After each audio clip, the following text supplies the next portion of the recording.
President Jason Wright, and you're listening to Rambling About Washington.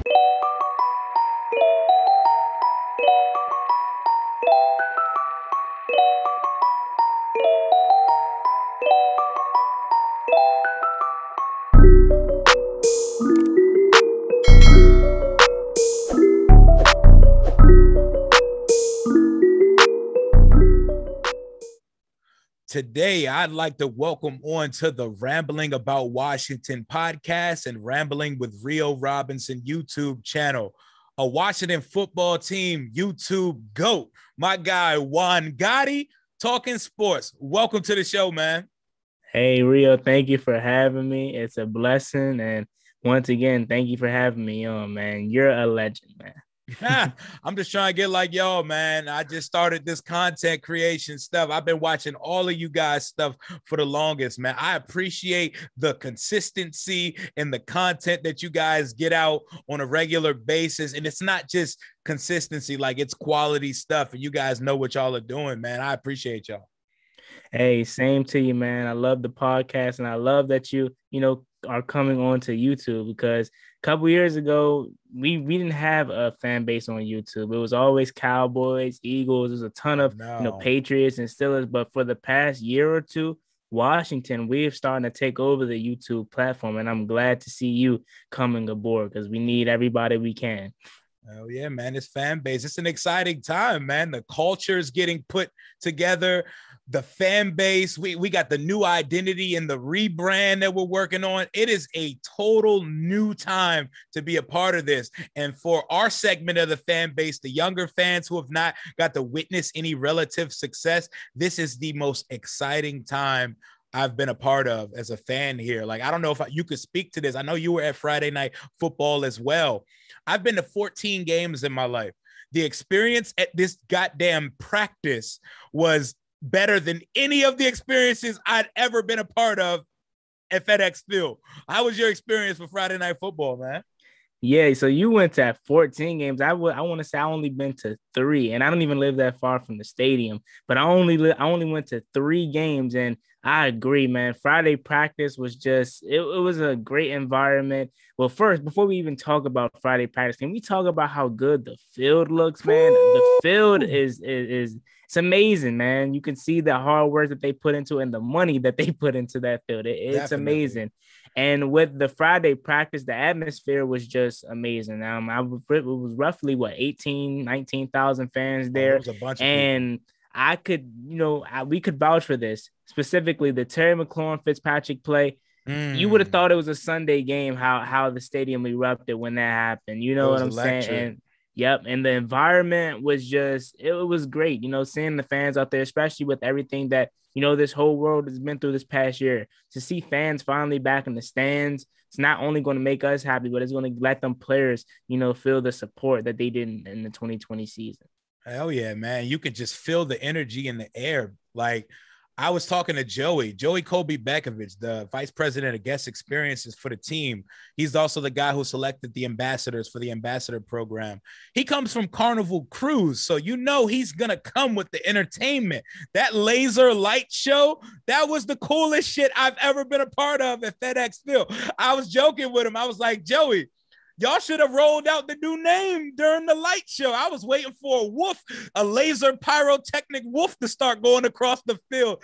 That was such a good time. Did you stay for the light show? Nah, I actually left to beat traffic, but I did see it on the Warpath. Shout out to On the Warpath. I seen it on his Instagram live, and it looked fire, man. And like you said, they should have rolled out the new name. It was the perfect time. You know what I'm saying? What it does give me confidence in is that however they roll it out, it's gonna be an epic fashion, and it's gonna be the right way and with the right people doing it. But moving on to what we have today is Thursday. We have our first preseason game of the season tonight. But before we touch on our observations and what we're looking for in tonight's game, everybody on YouTube already knows you. But for the podcast community and for the fans that don't, I want to know your fan story. How'd you get into liking this crazy ass franchise, and what's kept you around through all these years of losing, ineptitude, and no relative success? Because, you know, us 20-something-year-old, us younger fans, we have not got to see the glory days. What's kept you around and what got you into it, man? Yeah, so my name is Juan Gotti, Talking Sports. I am a Washington football team YouTuber. I love this team, and I know, right, what has kept me around even throughout, you know, the bad times. I'm 17. I'm gonna be 18 this week, actually, and I haven't experienced no success with this Washington football team. So what kept me around? That's a great thing that you asked. And how did I first become a fan? Unfortunately, I don't have a story on how I became a fan. Mine is just generic rather. I'm from this area. My whole family is Washington football team fans. So that's all I seen. So I was just like, why not? And then when I got into football, we were bad. You know what I'm saying? We were bad. This is because I've been a fan all my life, but like I said, I'm 17 and I didn't really start to comprehend football until like 2010. And that's when we were terrible. I know you probably remember that Monday Night Massacre versus the Philadelphia Eagles. Do I? Yeah, it was bad. You know what I'm saying? But like I said, I don't really have a fantastic story. Oh, this is why I'm a fan. I'm generic, man. That's how I became a fan because I seen everybody else Washington fans. So I was like, this is all I know. And after that, I just, fell in love with football and fell in love with the team. I know a lot of people out there probably like, us too. They're looking at us like, why'd you stay around? You haven't experienced no 3 Super Bowls. You haven't experienced no success. Why are you it's just, we love this team. I can't really put it into words. I just love this team. I don't know what to say. It's just something about this team that I love. And it's even through the Jay Gruden era, through all the Mike Shanahan era, now to the Ron Rivera era.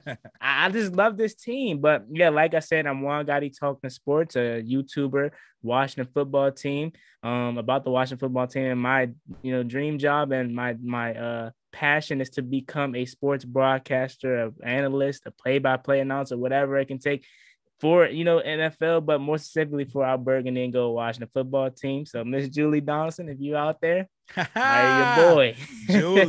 Julie, pay attention, Julie. I'll make sure she pays attention. She's actually been a guest on my show at one point, and that's my passion as well. My passion is sports. I live and I breathe it, specifically this Washington football team, man.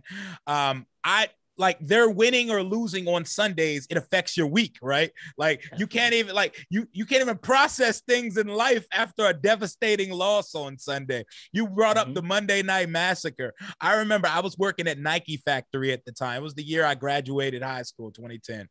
I rushed home to watch that game. I got there at the end of the first quarter and I thought my TV was broke. It was 28-0. And I was like, how the hell can someone score 28 points in the first quarter? And that was like the week we gave Donovan McNabb an extension. Man, low times, but it feels so good to be such a refreshing time. The team's trajectory is going north. Our roster is almost complete. We're a couple pieces and a staple at the quarterback position away from being actual contenders. And that's the first time I've been a part of that.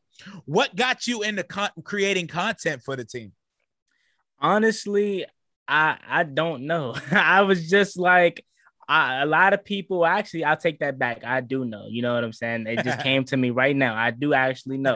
So all my life, like I told you, I've been a Washington fan, you know what I'm saying? And I've been a youngin'. I'm still a youngin', but I was a youngin', right? And everybody that I talk to about the Washington football team, I'm 9, 8 years old, 10 years old. I'm talking to grown-ups in the barbershop about the Washington football team. And they pull my dad aside. They're shocked at what I know because I'm so young. They don't expect a guy or a kid, let me say a kid at 10 years old, knowing that much about the Washington football team. And they pull my dad aside and say, hey, man, your son know what he's talking about. He might, that could be something. And they will always tell me, you could do this. You could be the next Stephen A. Smith and all the other guys out there that are, successful in this business. And they were telling me this from an early age, and more specifically, my dad, because obviously I'm a kid. I'm just like, hey, man, I know a lot about football. I ain't really thinking about that at that time. But my dad, as I got older, would tell me, you really could, be something. And when I decided to create my YouTube channel,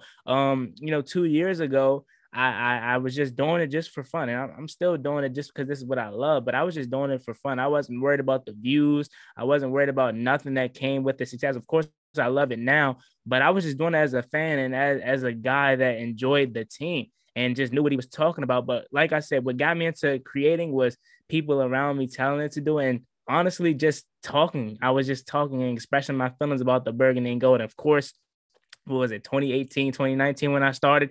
We were terrible. Alex Smith got hurt, and we were on the downwards. And that's when I really started taking it serious, the beginning of the 2019 season. And of course, I didn't know it was going to be 3-13, but that's really what got me into content creating was, me just being a fan and decide to press record. And also from a youngin', my dad's friends at the barbershop telling me that, or telling him to tell me that I could really be something in this business, and just surprised at how much I knew at a very, very young age. For some of us, man, it's just our calling. It's our calling. It's our passion. And that's why we were put here to talk about it. So I appreciate you, YouTube creator, you, my guy, Pedro, my guy, Corey on the Warpath, Louis T, the GOAT, Street Scores, all you guys keep us in the loop. And I appreciate that. And I appreciate all you guys that I've reached out to, getting back to me, trying to get me accustomed to this YouTube life, because it's a whole different world on here than just putting a podcast on Anchor and running it through all the streaming apps. But let's get to the real topics, man. Preseason football starts tonight. We're in Gillette Stadium. We're in Foxborough versus Cam Newton and Mac Jones. I know you dropped the video giving your 5 things you're looking for tonight. You want to go ahead and reiterate those things real quick? What are you looking for tonight? Yeah, honestly, I'll be 100% honest with you. I'm not looking forward to just 5 things. I'm looking forward to everything. But sum it down into 5 things, I want to see Benjamin St-Juste is my first thing. And the reason why that is because we know how he's been successful in training camp going up against our own guys, Terry McLaurin, De'Ami Brown, so on and so forth. But now we're going to actually see him go up against real opponents, a real team that's going to try to score the ball on you and not take it easy on you. It's a difference from going up against your own guy to going up against a real opponent. He's going to go up against Jacoby Myers, Kendrick Bourne, Nelson Aguilar. And I'll be the first to tell you, and shouldn't come to no surprise, Patriots doesn't have that really good of a wide receiving core.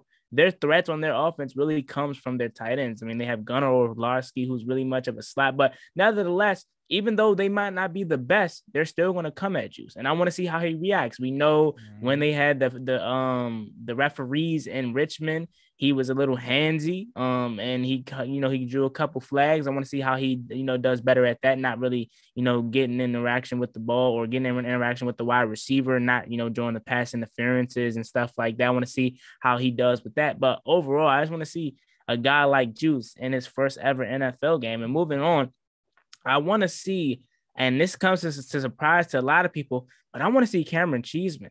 Cameron Cheeseman, the long snapper. That's a good one. And the reason for that is we had Nick Sundberg for the longest time, and we didn't have to worry about a botch snap. We didn't have to worry about anything with Nick Sundberg. But if you guys weren't at the Friday practice, me and Rio could vouch for this, but he did have one bad snap. And like I said, for the 10 plus years we had Nick Sundberg, we didn't have to worry about that. So I'm actually interested to see how I wish we still had Nick Sundberg, but Cameron Cheeseman snaps the ball and how it's gonna look, because we can't afford to have a bad snap on a game-winning or game-time PAT. We can't, or field goal for that matter, and we can't have that with Tress Way on the punt coverage. We can't have that. You know what I'm saying? So I want to see Cameron Cheeseman. And then the last thing I'm interested in seeing, I was going to talk about the punt return position, but since we already talked about special teams, I will switch it up.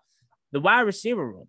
It seems like we already know who the top of the depth chart is going to be. Terry's obviously a lock. Curtis is obviously a lock. De'Ami's obviously a lock. And in my opinion, Adam Humphries is obviously a lock right too. There with you. But 5 and 6, who is going to get 5 and 6? I personally think, and I was not like this in the beginning of training camp before it started, but since training camp started, I believe Cam Sims somewhat of a lock for that 5 spot. I think so, too. So if you think he's a lock in that 5 spot, then that just leaves the 6 wide receiver spot, because I think they're going to keep 6. I know people were saying they're going to keep 7, but I personally think they're going to keep 6. And if they keep 6, that leaves out Kelvin Harmon fighting for that 6 spot, AGG, Steven Sims, Dax Milne, DeAndre Carter, and you probably have 2 more other wide receivers that are going to be fighting for that 6 spot. So it's going to be interesting to see who wins that battle at that 6 wide receiver spot. And I know I didn't give you 5, I gave you 3, but those are the most ones that I'm looking forward to seeing the most in tonight's game. And those are interesting picks, especially the Cheeseman thing, because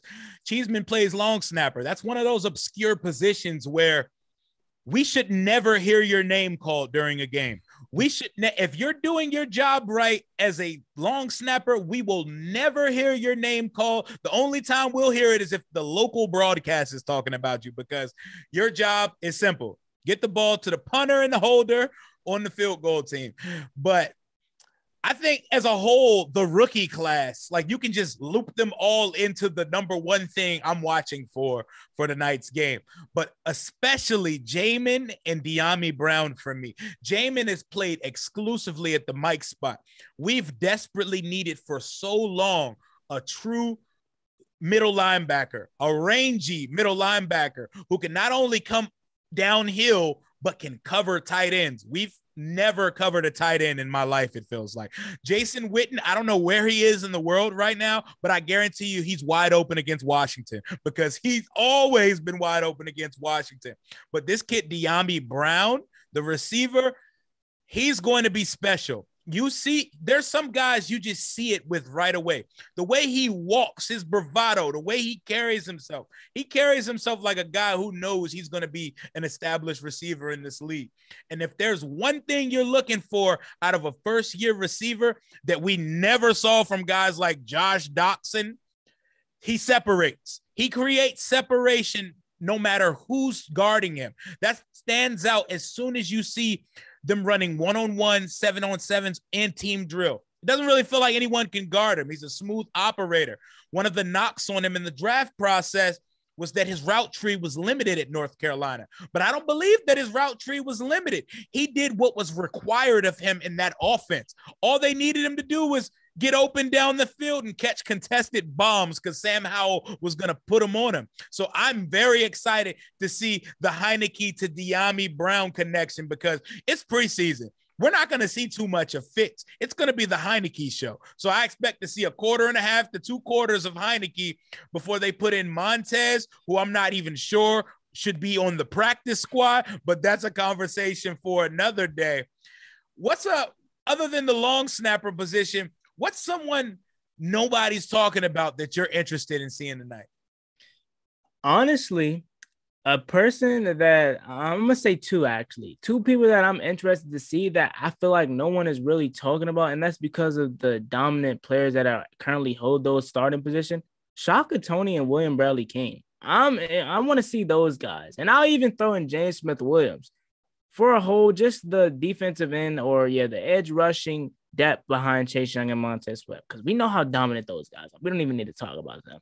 But the guys behind them, the depth has been a question mark for us. Remember last year, this past offseason, we let go of Ryan Kerrigan, who clearly, as much as I love RK, clearly lost a step. You've seen it last year on certain plays. 5 years ago, Ryan Kerrigan would have made in his sleep. You've seen it. We let go of him. And we drafted guys like William Bradley King and guys like Shaka Toney from Penn State. Then we had James Smith-Williams, who we drafted in 2020. And it's time for those guys to be, the next edge rushing depth for Washington. A lot of people don't realize how important that is. Yes, we're spoiled by Chase Young and Montez Sweat. But when those guys get tired, I know it don't seem like they get tired because they don't play like humans, but they're humans. They get tired. We need to see who's going to be those next group of guys that's going to come in for Chase Young and Montez Sweat. Shaka Toney, I know it was a lot of, talks about moving him to linebacker. We drafted him to bad quarterbacks. If you look at his highlights, we drafted him to get after that quarterback. William Bradley King, same case can be said for him. He's really, really good in my opinion. And those guys are going to be relied heavily on if we want to make a run in this year's 2021 season and possibly playoffs. Because like I said, I know we have Chase Young. I know we have Montez Sweat, but the depth behind that is a big question mark. And I think Shaka Tony and William Bradley King could fix that. But we got to see how they perform in preseason. I know Bradley King definitely stood out to me in practice, seeing him close up. That's a big dude too, man. He has a really good get off for his size. And yeah, I was actually doing an NFC East roundtable with All About the Birds podcast, the Philadelphia Eagles one last night. And they were like, the only real glaring weakness on our roster is our edge rush depth. So I like that we didn't go out and sign a vet, because Ron has showed no fear or reluctance to play young players. And I'm okay with us having young players behind the absolute dogs that we have in the starting lineup. So that is a very great point. I definitely want to see them get after it tonight. My picks, I'm going to go one from our team and one from the other team, because I got a guy over there. From our team, I need to see Bobby McCain show me something. I need to see some Bobby McCain, because I was there in Richmond Wednesday through Saturday, and I was there Friday. Cam Curl and Landon Collins are on the field 90% of the time together as the stronger free safety. I want to see how we use Bobby McCain. I know he could play some in the nickel and in the slot. I want to know who's going to be in the Buffalo nickel role here. And he was one of the leaders of that Miami defense that was historic in forcing turnovers last year. And we need that, especially behind the front seven that we have. So I'm interested in seeing how we're going to utilize his skill set here. But it's not a Washington football team player, but I'm very interested in the success of Matt Jones, my man Michael McCorkle Jones from the Patriots. A lot of guys knock this man. I'm a big Matt guy. I like him. I see a long-term quality quarterback, maybe not the best in the league or the elite, but in that next tier. I feel like he could be somewhere in between that Matt Stafford to Derek Carr type range, because he's smart, he's an obsessive competitor, and he's a perfectionist.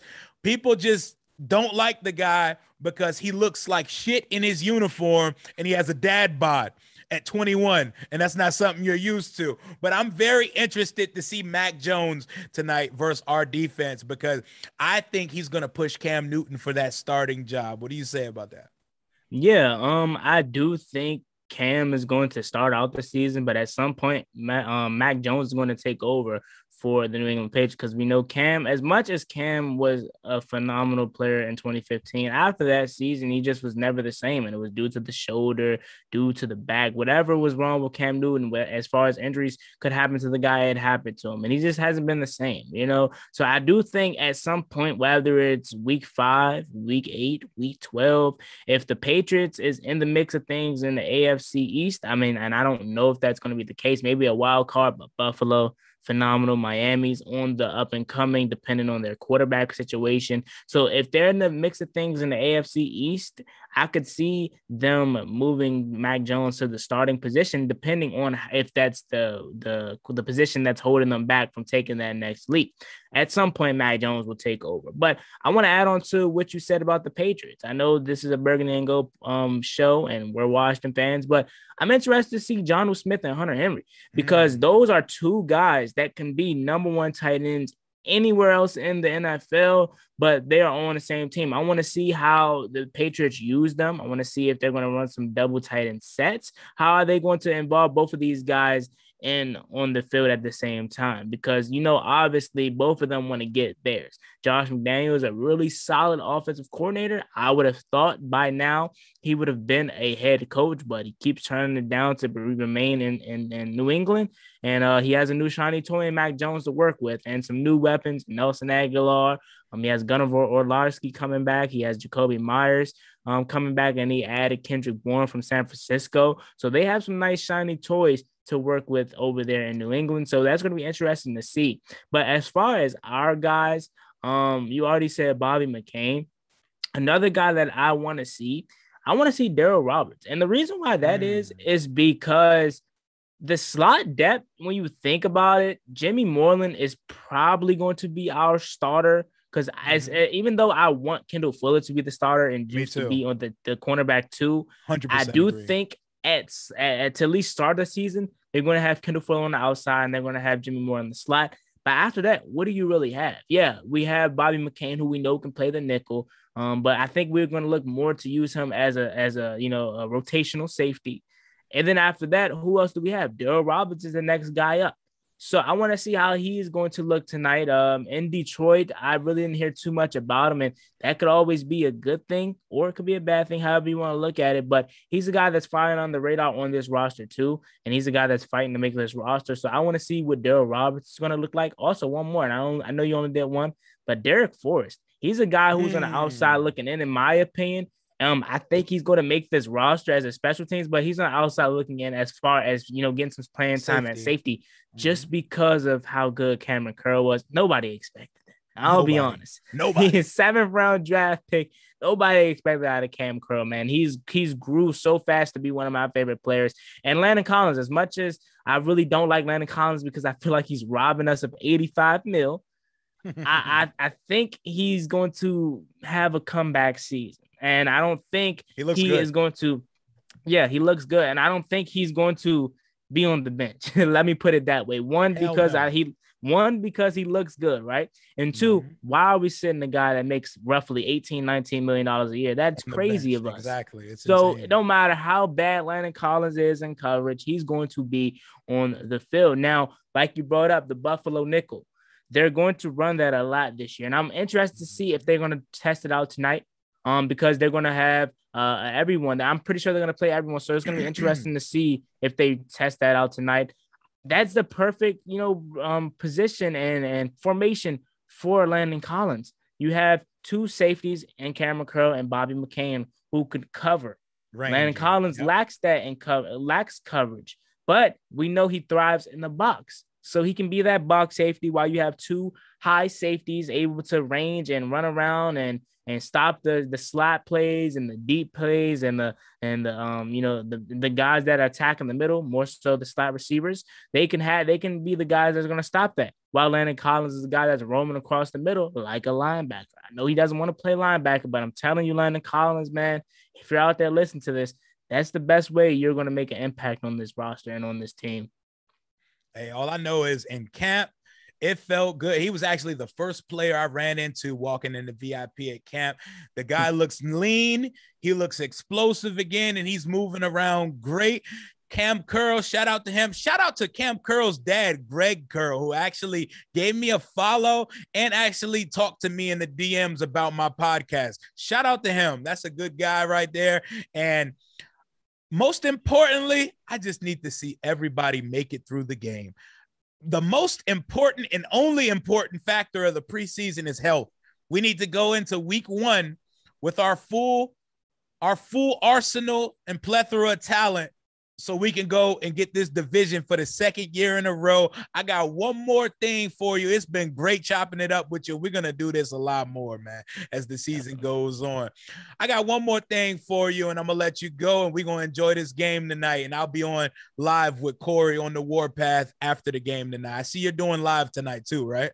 Yeah, I'm live streaming the game. Hey. It was something that was going to only be for the Philadelphia Eagles week 1, but then after that, I was just like, man, I'm not doing nothing. I want to see people to see my raw emotion because I don't hide anything. That the way I, reacted to every single 16 game plus playoffs versus the Bucs game, that's how I would react if I wasn't recording myself. So I'm glad people actually get to see the real me when the games happen. But like I said, it was something that was supposed to only be week 1, but I was like, why not record every game? And I did the whole entire season, and I plan on doing that again, starting with the preseason tonight.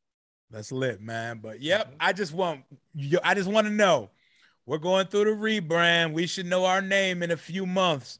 What is your favorite in the name change conversation, and what do you actually think the name's going to be? Honestly, and I know you probably already know this, but I'm one of those fans that really don't care. I don't care what the name is. I don't care if we're Red Wolves, if we're Generals. Whatever the name is going to be, I'm still going to be a fan at the end of the day. I don't understand why. I mean, I understand why fans are so intrigued in what the name is, but I'm not that guy that if the name isn't something I like, I'm not going to be a fan of. That's crazy. I'm not a fan of the name. Nothing's ever going to be as good as our previous name. Nothing will. So I'm not a fan of the name. I'm a fan of the players on this team, and players that reps the jerseys, that rep the names, and that, you know, talks to the fans and signs stuff and perform for my favorite team. Like I said, I don't care what the name is going to be. If it's Generals, if it's what's some other names out there that's been, you know, popular. Commanders, Sentinels, Red Hawks, whatever, Red Hogs, whatever it's going to be, I don't care. Just pick a name. Whatever it's going to be, I'm going to ride with it because I love this team. I love this franchise. So if I had to pick one, though, why not go with the fan favorite Red Wolves, whatever. Whatever the name's going to be, Red Wolves, just pick it. You know, so that's the fan favorite. So I think that's going to be the name. But also, I want to add this to it, and we could look at it like this. Maybe that's not the name. And the reason I say that is because a month ago, Ron Rivera did an interview with someone, and they asked Ron Rivera what name does he like the most. And he said Red Wolves. And the reason why I say that may not be the name is because he was so, you know, open with it. Yeah. Open. Yeah. He was so open with saying, yep, shout out to you. Mm-hmm. He was so open to say Red Wolves that maybe he's like, that's not really the name, so I might as well just say it, you know what I'm saying? Keep the fans in loop and make them think that's the name because that's the fan favorite, but the whole time it's not the name. Now, maybe that's what he's thinking, or maybe I'm just looking too into it. But if I had to pick a name, I want to see the whole fan base happy, more so than myself. So go with the fan favorite, Red Wolves. Yeah, for me, I like Wolves. Like, my personal preference is Wolves, no red, because at the end of the day, we're moving forward. You know, the HTTR thing, man, we just got to pour one out for it. It's not coming back. But if it was Red Wolves, I don't have a problem with it. I think some type of wolf, I'm down with it because it shows solidarity. It shows strength, but I ain't going to give too much on it because tomorrow I'm going to have Fred Smoot on the show, and me and him are going to speak the wolf gospel, and we're going to spread it, and we're going to try to unite this base as a wolf pack because that's our preference for it. But regardless of what they check or what they select, I'm going to be a fan here regardless. Like my man Lake Lewis told me the other day, if it was the cupcakes, we would be wearing sprinkles to the game. It don't matter. We're fans at the end of the day. I think there is a generational divide. Us younger fans who didn't see the glory days, we're not attached to the name, the colors, and those physical aspects of history that they are. But for us, it's just the team.